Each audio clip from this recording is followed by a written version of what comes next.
Cash call, everybody. Dale Archdekin and Brian Curtis back for another amazing week. And we're just ranting about how the market is currently shifting. And, Brian was saying that you guys need to be working on your skills. You need to be role-playing stuff. You're going to have to be changing conversations, In the last, year and a half, 2 years, the conversation with a seller was, how much money do you want? Just add a 0 to it and we'll get it for you, right? That is not, things are changing. It's different, right? In the past 2 years, the conversation with a buyer was, listen, you better offer them an appendage and 2 pints of blood, right? And rights on your firstborn if you want to have a shot at this. The conversation is going to be different going forward.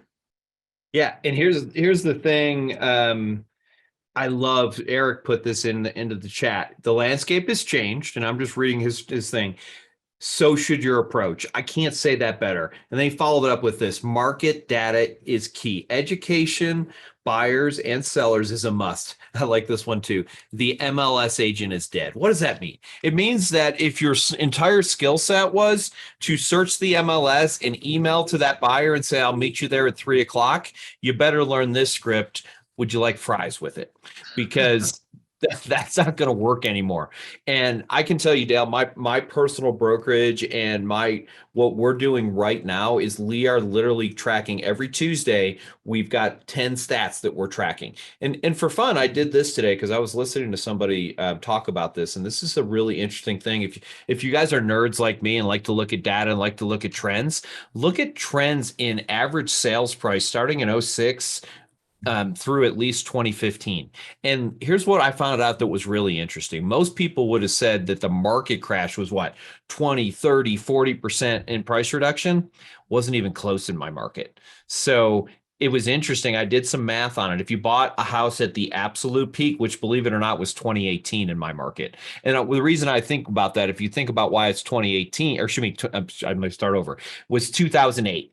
So yeah. 2008 was actually the peak in my market, and then it crashed because the economy crashes, the market doesn't instantly crash simultaneously. So right. Yeah, we had the horrible crash of 2018, or I need to speak right, of 2008. So our price point peaked there, but here's some interesting things.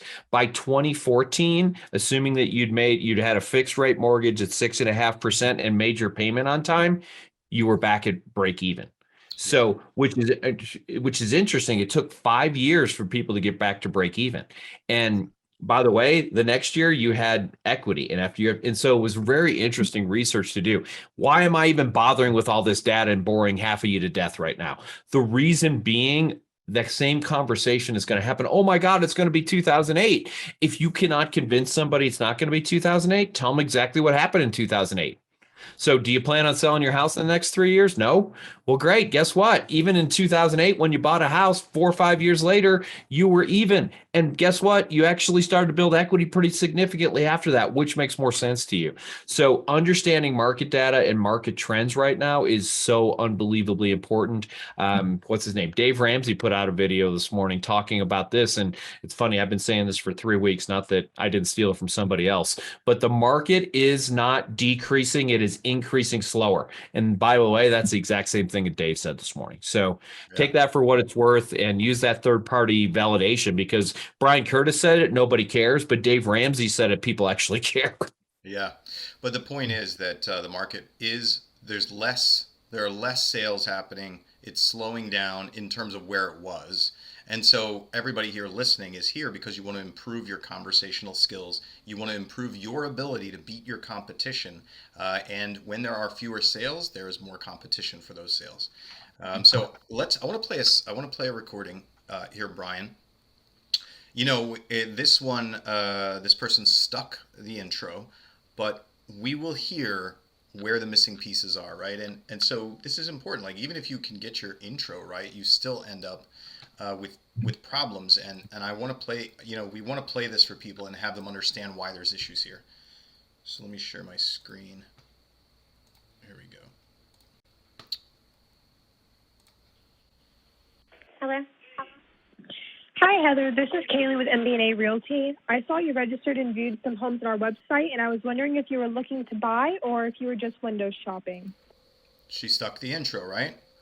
Great intro, Assumptive, Trip. assertive, great intro, very clear. She asks an either or question, buying or window shopping. I'm just window shopping right now. I just sold my house in Haines City.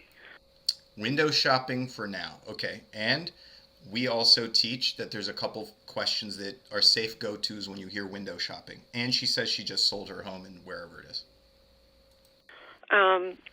In April. So I'm just kind of fishing around. Okay, perfect. What kind of areas are you looking in? Actually, I'm looking in Sebring. So this is again along with in our teaching, right? One of the safe questions is what neighborhoods are you interested in, or what areas are you looking in, which is exactly what she asked. It's a present tense question. Lead keeps giving her the information. So we're getting close to the part where this goes downhill. Brian, I don't know if you can see this for those who are just listening to this and don't see our video. It's a 1 minute and 41 second conversation. So Brian and I both know there's some kind of problem with this call. Amen. That is too short, right? Especially for the way that it's gone so far. Great intro. Lead is responding, willing to talk. The problem is it's only, and she's not quite ready yet. To only have a 1 minute and 41 second call, we immediately know as trainers that there's a problem here. So let's keep listening. I've been looking down in Punta Gorda, Stewart. Okay, and what kind of things are your must-haves for your new home? I don't want a home. I want a condo or a townhome, I guess. Okay. I'd like all one floor, but sometimes that's impossible. 2 bedroom, 2 bath. Okay, and do you have a budget? Is that better? Yeah, we really can't hear what they're saying, Dale. Let me see if I turn my sound up. Let me make sure that I am sharing my sound appropriately. Share sound, screen 2. There we go. Budget in mind, or are you just looking for now? I'm just looking for now. Why don't you go back to 1 minute, because that's where we missed it. Okay. Okay, and what kind of things are your must-haves for your new home? I don't want a home. I want a condo or a townhome, I guess. Okay. I'd like all one floor, but sometimes that's impossible. 2 bedroom, 2 bath. Okay, and do you have a budget in mind, or are you just looking for now? I'm just looking for now. Okay, perfect. I don't like that she gave her the "Are you just looking for now?" out, right? It's not my favorite script either. Yeah, listen, if you're gonna ask a budget question like that, just leave it. And what kind of budget? Were you thinking of a budget, right, or a price range? I'd rather hear price range, right? But don't give them an out to say, or are you just looking? Because then she just got just looking. Listen, there's always a budget. There's always a price range. Okay. There's a big difference between $100,000 and $10 million, right? Yes. One is not looking for the other. I promise you. Would it be okay if I email you some active listings in our area in Sebring? Yeah, that's fine. Yeah. That's that MLS agent you were just talking about. Okay, perfect. And I was wondering if I could maybe give you a call this time next week just to go over those properties and see if any of them catch your eye. Yep, that would be okay. You might want to wait till like the end of the week though, like Friday. All right, so she sets the appointment. So I you know what's crazy, man, is for your average listener, that would sound like a great call, right? Entered in really strong, did a good intro, got some discovery in the middle, asked to send property, and then even set a semi-logical next step with that person as to when they're going to talk again, right? Yeah. So, Brian, why don't you point out the stuff that's missing here? Well, first of all, we didn't do, she keeps giving, Eric says we keep giving her outs. And, discovery, and it's funny, as we were doing training this morning, so we do role play on Wednesdays in our team. Right now, discovery is important, and it's far more important than it was before, because again, we're shifting from people who have to do a little bit of sales versus for people who just light their hair on fire and go up and show up in the house. So I think we found our price range. I was having a little challenge. Everyone else said they could hear, so it must have been my end.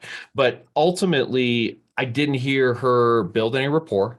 And her discovery was very surface level. So it was interesting. I made an analogy this morning as I was going through. If you want to be successful in this market, I want you to think about it from the perspective of mining gold. Now, I've never mined an ounce of gold, so I'm not saying that's level of expertise.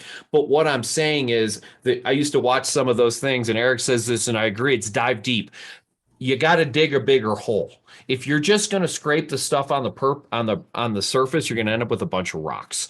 So we've got to go deep. And here's the thing we haven't had to do for the last couple of years. We haven't had to find motivation. What's this person's motivation? What's their current situation? Do they like their current house? Do they currently rent? Do they currently own? And I know I'm just going on and on and on here, but my point is she did discovery basically what LP Mama basically was what she did, and then she punted. Barely, right? Barely. And so, yeah, that's what I wanted everybody to hear is that although this might sound like a great call from people, James Sims is looking for in Atlanta, looking for an early morning script partner. Brian, do you mind if I talk about Prospecting Room just real brief? Go for it. James Sims, what we're doing in my coaching and training company for our clients is we're opening up a thing called Prospecting Room, which is Monday through Friday, 8 a.m. Eastern to 2 p.m. Eastern, an open Zoom meeting with moderators, with role play breakout rooms where our clients can show up, role play with people from across the country, get positive mindset, be pumped up, and then mute themselves, keep their camera on, and start lead generating in a community of other people who are lead generating, and be supported and be able to share wins and commiserate about losses. So if that's something you're interested in, you can email me, dale@smartinsidesales.com, and Megan will drop the thing in there. I wanted to say that because James is doing a great thing. He's looking for role play partners. Post it. You can also post that in social groups, James, if you're looking to get people to help you with that. And let me piggyback on what Dale said. So here's one of the issues I have with just general role playing. It's definitely better than what most people do. Let me start there. Congratulations for wanting a role play partner. But what Dale's offering and what I love about this, and I think you need to have a third person. In other words, if Dale and I are going to role play together, that's fabulous. But guess what? We already have our own thoughts. We already have our own, and we've got stuff in mind. And Dale, when he made a comment, if I was the agent, he knows what he's looking for. But maybe I missed something else. So one of the really keys, in my opinion, to role playing is having a third party there. Now, it's not perfect. You can still do it. It's better than nothing. But at the end of the day, there's a statement that says, we used to hear this: practice makes perfect. No, practicing perfect makes perfect. So if you practice something wrong over and over and over again, all you're going to do is embed the wrong thing into your head. So I love the fact that we're going to have people in Dale's room watching, monitoring, giving feedback, and celebrating. By the way, this is something for whatever reason we've stopped doing as an industry. Let's celebrate. Hey, I set an appointment, or hey, whatever your metrics are that you're looking for in every phone call. I built some great rapport. Celebrate this stuff. We've got to make this fun, because here's the other thing, and everyone's sick of me hearing me saying this on my team. I can tell you that we are shifting back to being a prospecting based business. Not that we ever really should have gone away from it. That being said, we got real busy showing property for the last couple of years. We need to go back to prospecting. We need to go back to follow up. That is where the money's at. And by the way, if you don't, you're going to be one of the 20 to 25% of the people who aren't on our show next year, because that's the reality of it. That's the math that we're looking at, is about 25% fall off in the next 12 months. Yep. Brian, let's go back to that call we just did. That's why what you and I are talking about is so relevant to that call. This agent is entirely forgettable because she didn't build the rapport, because she didn't do deep enough discovery. That lead is not emotionally attached to that salesperson, right? That lead does not have any sort of emotion or memory that's going to really attach to that salesperson. And so this salesperson, although she blocked and tackled sort of according to the manual, right? She didn't really create any kind of impact with this person. And you need to create impact with these people. One of the reasons why everybody loves Brian Curtis and Dale Archdekin is because we make impacts in their lives and businesses, right? Beyond my beautiful hair. That's how they remember us, right, Brian? Absolutely. And how do you make it? Let's talk about this right now, Dale, because I think it's important. We can listen to my call. We can't talk about my hair right now, Brian. That's off top. No, I'm kidding. Go ahead. Let's talk about it. But here's what I want to say. So how do I make an impact right now? And my answer is education. So I would love to hear, and I've got some stuff too. I just don't want to, I want to ask you a question, then I've got one too. What are the things that you're coaching your agents or the agents you work with to talk about right now? So it's a little bit different in my opinion. I'd love to hear where you're going, and then I'll be happy to share where I'm going. Sure. When you say what we're asking them or teaching them to talk about right now, do you mean topical things, sort of the market, or do you mean like So doing better discovery and making impact with people? I'm talking about information because at the end of the day, right now, part of our job is education. Not that it always hasn't been, but as a market shifts, let's face it, I can go on Facebook. I saw it this morning. Here's an interesting story. I got a text message from one of my coaching clients this morning saying that she was freaking out and she sent me this picture of this webinar talking about how the real estate market was going to crash and it's going to be ugly. That was the title of it, by the way. So what are Wow. we doing to combat that? Because here's the thing, in case you guys don't know it, if you stick your head in the sand about this conversation, those people are not going to buy, or they're going to get someone like me and Dale, and they're going to buy with us because we educated them on what the actual market is going to do. And I think that's a real important thing. So that's kind of where I'm going with that. Oh yeah, yeah, definitely. So listen, I mean the fact that the current market conditions are not the same as they were in 2007 and 2008, which caused the massive crash.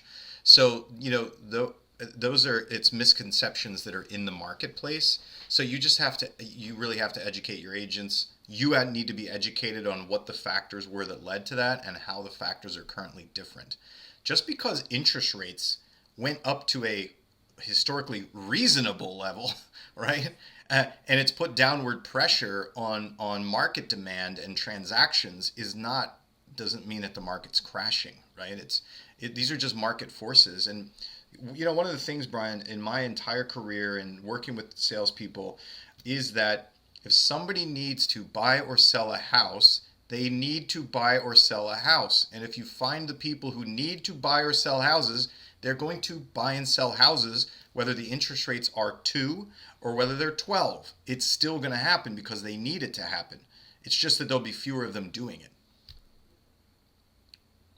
That's from your BA. Oh, sorry. Megan just posted in the chat. If you guys have calls that you want reviewed, we would love for you to grab those recordings and upload them. Megan just posted in the chat, there's a Dropbox here where you can upload your recordings so that we can help you. And if you haven't gotten it yet, it's going to be increasingly more important that you're having great conversations in order to convert leads into business.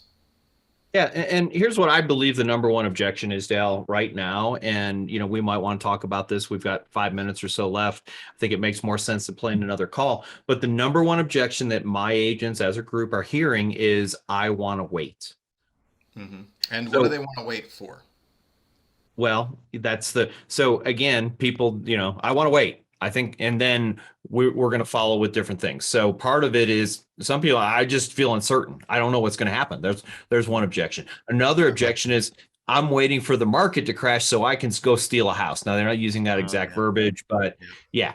So I think it's important. How do we even combat that? Like, what's funny is, Canadians were having that problem for a long time because their media, because their prices had ramped up, and there is also a history of their prices ramping up and then prices deflating and coming down at a certain point, and their media talks about it like that. So those salespeople really have to combat that messaging. And again, in the face of that, it's like, well, how long are you prepared to wait to gamble on the market to see if you can get what you want? Right? That's a question. And then it really comes back to what's your motivation, right? Hey, well, do you need to buy a home, or do you want to buy a home, right? And I want to add something in there. And I think this is, the last time that this happened, we didn't have to ask this question because there was no social media and there wasn't 24-hour-a-day news. I don't even know when that started. But here's the big difference, in my opinion. Absolutely, Dal. I'm hearing that from a lot. If somebody says to me, Brian, the market's going to crash, I want to wait for it to crash. Dal, that's interesting you say that. I'm hearing that from a lot of my clients. Out of curiosity, where are you getting your information from? Like, what makes you believe that?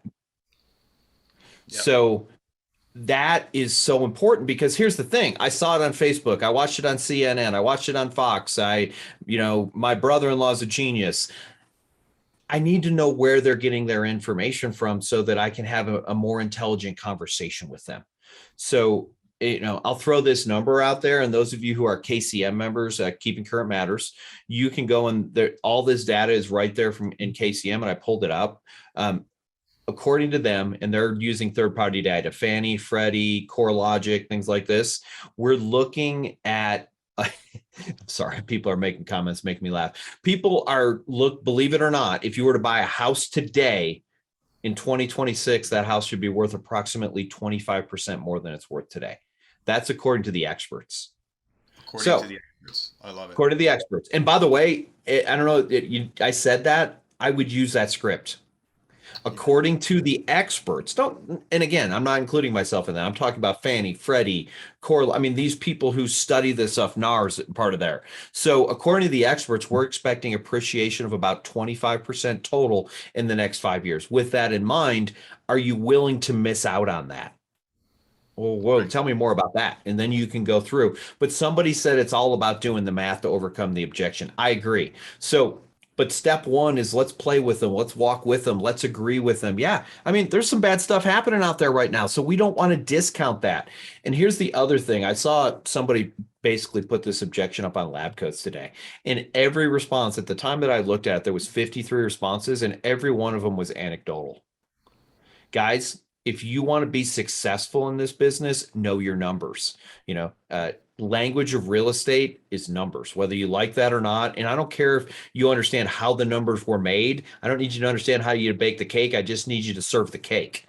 So at the end of the day, you need to know these numbers. You don't have to be able to do calculus to figure it out. You just need to know that approximately 25% appreciation in the next 5 years. Are you willing to miss out on that? Where are you getting that from? Fannie, Freddie, these people. Okay, great.